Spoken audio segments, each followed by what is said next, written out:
Dans le sud du Nigeria, la pollution et la contamination causée par l'industrie pétrolière entraînent de lourdes conséquences pour les communautés appauvries. Vous voyez cette huile? Elle a détruit tant de choses ici. Quand on essaie de cultiver quelque chose, rien ne pousse.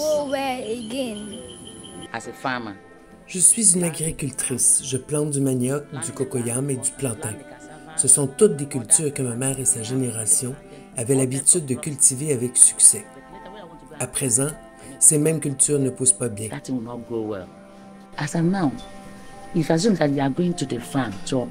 De nos jours, lorsque vous allez à la ferme pour arracher le manioc, il y a un liquide qui s'écoule de la racine.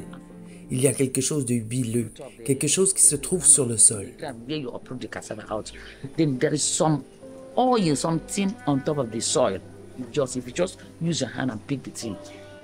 Si vous prenez une poignée de terre et la reniflez, ça sent. C'est l'odeur de l'huile.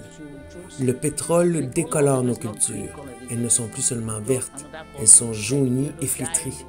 Les feuilles de notre manioc tombent et meurent. Si vous allez à notre ferme, vous verrez que le manioc ne pousse pas bien.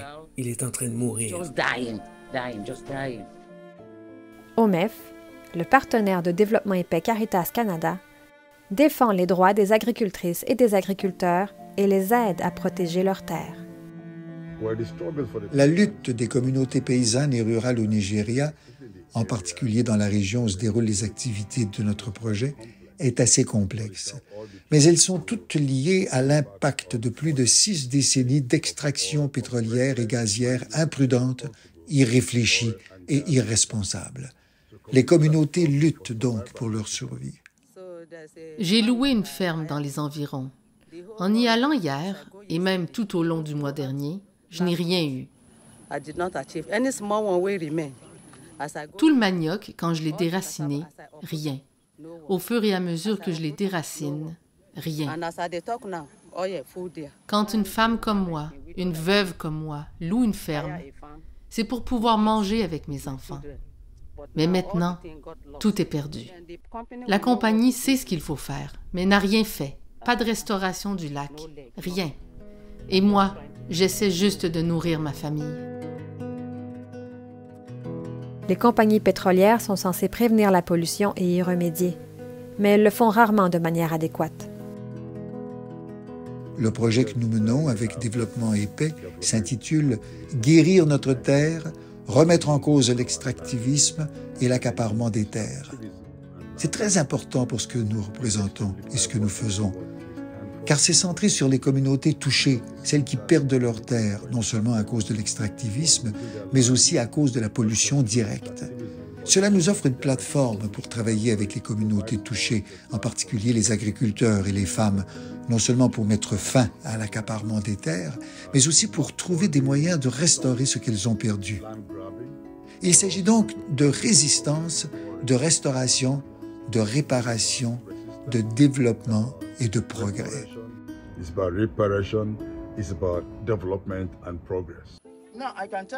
Je peux vous dire que ce manioc que vous voyez ici, je l'ai planté l'année dernière et il est resté ici pendant plus d'1 an. Et maintenant, si je prends ce manioc, vous ne verrez rien de bon en sortir.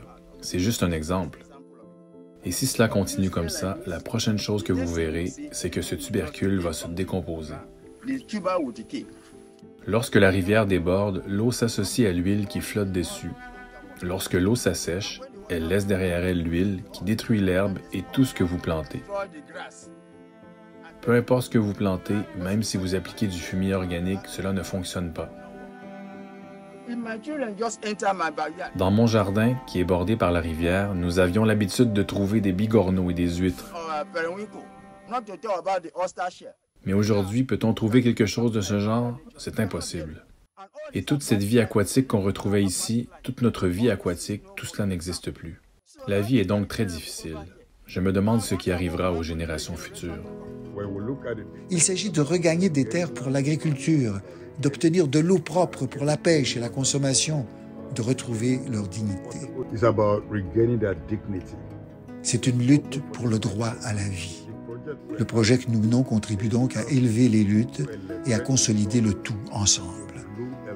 Nous apprécions la confiance, nous apprécions votre soutien dans la lutte pour la dignité, le respect des droits humains et le développement ailleurs.